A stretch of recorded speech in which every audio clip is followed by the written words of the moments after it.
जय शिवराय शेतकरी मित्रांनो, काल कर्जमाफीची घोषणा झाली. 2 लाख रुपयापर्यंत थकबाकीदार शेतकऱ्यांना कर्जमाफी मिळणार आणि नियमित कर्जदारांना 50,000 रुपयाचं प्रोत्साहन लाभसुद्धा देण्यात येणार. आता ही जी कर्जमाफी मिळणार आहे यासाठी महत्त्वाच्या पुन्हा काही गोष्टी आहेत मित्रांनो. थकबाकीदार शेतकरी असला किंवा नियमित शेतकरी जरी असला तर त्यासाठी पुन्हा काही गोष्टी लागणार आहेत आणि त्या माध्यमातूनच या शेतकऱ्यांना ही कर्जमाफी दिली जाणार आहे. आता नेमक्या या कोणत्या गोष्टी आहेत या आपल्याला या व्हिडिओच्या माध्यमातून बघायच्या आहेत. मग आता तत्पूर्वी तुम्हाला एक छोटीशी विनंती आहे. तुम्ही जर आपल्या चॅनलवर नवीन असाल तर चॅनलला सबस्क्राईब करा, व्हिडिओला लाईक करा आणि जास्तीत जास्त शेतकऱ्यांना ही माहिती शेअर करा. तर महत्त्वाची गोष्ट म्हणजे शेतकरी मित्रांनो, या कर्जमाफीसाठी महाराष्ट्राचे मुख्यमंत्री श्री देवेंद्रजी फडणवीस यांनी एक समिती नेमली होती अभ्यास करण्यासाठी. कारण त्यांचा उद्देश असा आहे की जो काही शेतकरी या कर्जमाफीच्या विळख्यामध्ये दरवर्षी जातोय, कर्जमाफीची मागणी करतोय, तर या शेतकऱ्याला बाजारी होण्याची वेळच येऊ नये म्हणून ही समिती नेमलेली आहे आणि ही समिती त्यावर अभ्यास करीत आहे. आणि त्या समितीच्या माध्यमातून मग कोणत्या शेतकऱ्यांना कर्जमाफी द्यायची आणि त्यामध्ये आता बऱ्याच साऱ्या कालच्या कर्जमाफीपासून चर्चासुद्धा सुरू झाल्या आहेत की मग नेमकी कोणत्या शेतकऱ्यांना कर्जमाफी मिळणार, कधीपासून थकीत असलेल्या शेतकऱ्यांना मिळणार, कोणत्या नियमित कर्जदारांना कर्जमाफी मिळणार, अशा वेगवेगळ्या चर्चा व्हायला लागल्यात.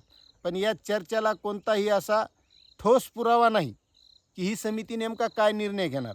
कारण हे जे काही सगळं आहे का, काल फक्त मुख्यमंत्र्यांनी घोषणा केली की 2 लाख रुपयापर्यंतची कर्जमाफी मिळणार आणि नियमित कर्जदारांना 50,000 रुपये हे प्रोत्साहन लाभ म्हणून देण्यात येणार. पण नेमकी कोणत्या देणार हे काही निश्चित नाही. ज्यावेळेस या समितीचा अहवाल येईल आणि त्यांनी तो अहवाल एप्रिलमध्ये देणं अपेक्षित आहे शासनाच्या म्हणण्यानुसार आणि त्यानंतरच नेमकं आपल्याला लक्षात येणार आहे. तोपर्यंत आपण उगाच कोणतं तरी असं भेटणार का, तसं भेटणार का किंवा मला भेटणार का. बरेच शेतकरी कमेंट करीत आहेत की मी 2023ला घेतलं होतं, मग मी भरलंच नाही, मग मला भेटन का. काही म्हणतात मी 2024ला पुनर्गठन केलं होतं, मग मी पात्र होईन का. तर असं काहीही होणार नाही. आणि त्याहून एक महत्त्वाची गोष्ट की कर्जमाफी 2 लाख रुपयापर्यंत दिलेली आहे. मग आता एखादा शेतकरी समजा 4 लाख रुपये कर्ज घेतलेला आहे, तो थकबाकीमध्ये गेलेला सुद्धा आहे, तर त्या शेतकऱ्याला वरची रक्कम भरल्याशिवाय मिळणार नाही असं सुद्धा होऊ शकतं. कारण या अगोदरची जी कर्जमाफी झाली तर त्या कर्जमाफीचा सुद्धा अभ्यास या माध्यमातून होत आहे. कारण या अगोदर बातम्यामध्ये आपण ऐकलं असेल की ज्या शेतकऱ्यांना या अगोदरच्या कर्जमाफीचा लाभ मिळालेला आहे अशा शेतकऱ्यांना या कर्जमाफीतून वगळल्या जाऊ शकतं. मग या अगोदर कर्जमाफी कधी कधी मिळाल्या, एक 2008 का 9ला मिळाली होती, त्यानंतर 2017ला मिळाली आणि 2019ला सुद्धा मिळाली. मग त्या शेतकऱ्यांनी जर त्यानंतर कर्ज घेतलेलं आहे समजा 2020ला आणि ते आत्तापर्यंत थकबाकीदार असतील तर त्या शेतकऱ्यांचा सुद्धा प्रश्न आहे. त्यामुळे आपण यावर आता वावड्या उठवणं योग्यच नाही किंवा यावर विचार करणं योग्य नाही. फक्त त्यांनी तेवढं सांगितलं की 2 लाख रुपयापर्यंतची. मग एखादा शेतकरी जर 4-5 लाखावाला या योजनेच्या मध्ये पात्र झाला कर्जमाफीच्या, तर त्या शेतकऱ्याला वरचं कर्ज भरावं लागू शकतं. त्यावेळेसच त्या शेतकऱ्याला त्या 2 लाखाचा फायदा मिळू शकतो.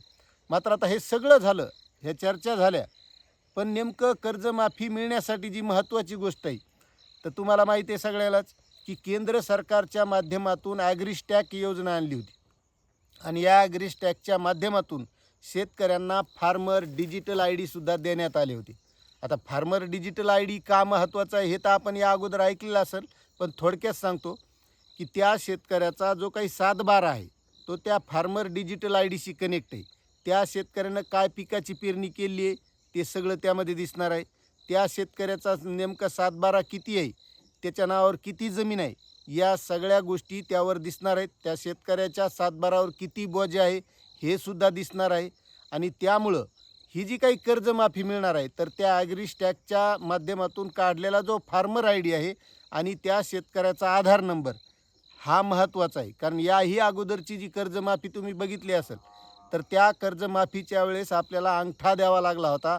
त्यावेळेस आपल्याला ते म्हणजे आपली eKYC करण्यात आली होती थोडक्यात आणि त्या माध्यमातून ही कर्जमाफी मिळाली होती. मग आता यामध्ये बरेचसे शेतकरी असे आहेत अजून बी की आत्तापर्यंत तुम्हाला सांगतो 28 ते 30 लाख शेतकऱ्यांचा डाटा या समितीकडे गेलेला आहे आणि त्यानंतर 20 लाख जवळपास शेतकरी हे नियमित कर्जदार आहेत.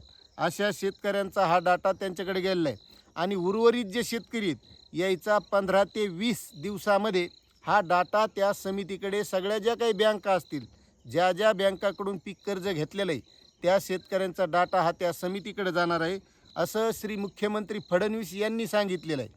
मग आता जर फार्मर डिजिटल आय डीच्या माध्यमातून आणि आधार नंबरच्या माध्यमातून या कर्जमाफीचं व्हेरिफिकेशन जर होणार आहे, तर मग शेतकरी मित्रांनो, आजही बरेचसे असे शेतकरी आहेत की त्या शेतकऱ्यांनी फार्मर डिजिटल आय डीसुद्धा काढलेला नाही. आता त्यामध्ये काही शेतकरी असे आहेत की त्यांचं सामायिक क्षेत्र आहे आणि सामायिक क्षेत्र असल्यामुळे त्यांना तो फार्मर डिजिटल आय डी काढता येत नाही. म्हणजे ते जे काही सामायिक क्षेत्र असतं त्याची निश्चितता नाही की कोणत्या शेतकऱ्याच्या नावावर नेमकं किती आहे, त्यामुळं ते सुद्धा बरेचसे शेतकरी वंचित आहेत. आणि काही शेतकरी असे आहेत की त्यानं काहून काढला नाही हे त्यालाच माहिती. मात्र जर त्यांच्याकडे कर्ज असेल आणि त्यांचा जर फार्मर डिजिटल आय डी काढलेलं नसेल तर त्यांचा या कर्जमाफीमध्ये वगळण्यात येऊ शकतं असं मला वाटत आहे. कारण जी माहिती आली त्या माहितीनुसार ॲग्रिस्टॅकच्या आधारे कर्जमाफी ही धरल्या जाणार आहे. त्यामुळं आणखी ज्या काही शेतकऱ्यांचा डाटा राहिलेला असेल, त्यांनी फार्मर डिजिटल आय डी काढलेला नसेल, तर त्यांनी आपल्या जवळील CSC सेंटरवर जाऊन लवकरात लवकर हा फार्मर डिजिटल आय डी काढून घेणं गरजेचं आहे. कारण कर्जमाफी ही इतक्याही सहजासहजी मिळणार नाही. यासाठी बरेच सारे निकष, नियम, ह्या बऱ्याच गोष्टी लागणार आहेत. आता त्या पुढे जसे येतील त्या समितीचा अहवाल आल्याच्यानंतर ती तर आपण सगळी माहिती देण्याचा आपल्या या चॅनलच्या माध्यमातून प्रयत्न करू. मात्र आज जी माहिती मिळालेली आहे की ज्या शेतकऱ्यांचा ॲग्रिस्टॅक फार्मर आय डी नसेल ते शेतकरी या कर्जमाफीपासून वगळले जाऊ शकतात. त्यामुळे लवकरात लवकर आपण जर काढलेला नसेल तर लवकरात लवकर फार्मर डिजिटल आय डी काढून घ्यावा एवढीच विनंती करतो. आणि ही तुम्हाला माहिती कशी वाटली नक्कीच कमेंट करा. चॅनलवर नवीन असाल तर सबस्क्राईब करा, व्हिडिओला लाईक करा आणि जास्तीत जास्त शेतकऱ्यांना शेअर करा. जय महाराष्ट्र.